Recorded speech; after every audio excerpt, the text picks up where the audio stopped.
ময়নার রাসমেলাতে আসছো, কিন্তু কোন দিন কি প্রোগ্রাম আছে সেটা কি জানো? তো চলো জেনে নেওয়া যাক এই ময়নার রাসমেলাতে কোন দিন কারা কারা আসছে, কি কি প্রোগ্রাম থাকছে। আগামীকাল অর্থাৎ রাস পূর্ণিমার দিন সন্ধ্যে 6:30 থেকে 8:30 অবধি ওই যে দেখতে পাচ্ছ সুসজ্জিত নৌকাতে পুরো নৌবিহার বা রাস পূর্ণিমার সেই নৌ রাস যাত্রা হবে পুরো রাজার গড়ের একদম চারপাশের সেই দিঘি দিয়ে।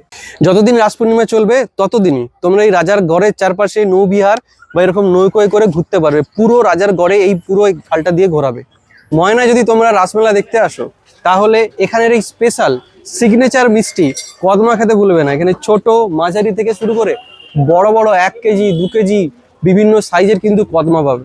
তোমরা রাজার গড় থেকে এইদিকে যদি তোমরা সেই মন্দিরে শ্যামসুন্দর মন্দিরের দিকে যেতে চাও, এরকম ভাষাপোলের উপর দিয়ে ভেসে ভেসে যেতে পারো। হেভি সুন্দর এটা। মেলা চলবে 5ই নভেম্বর থেকে 19 নভেম্বর, কিন্তু 6 তারিখ থেকে 13 তারিখ থাকবে প্রচুর অনুষ্ঠান। চলো কোন দিন কি প্রোগ্রাম আছে তোমাদেরকে বলে দিই। 6 তারিখ বৃহস্পতিবার দিন সন্ধ্যায় থাকছে যাত্রা।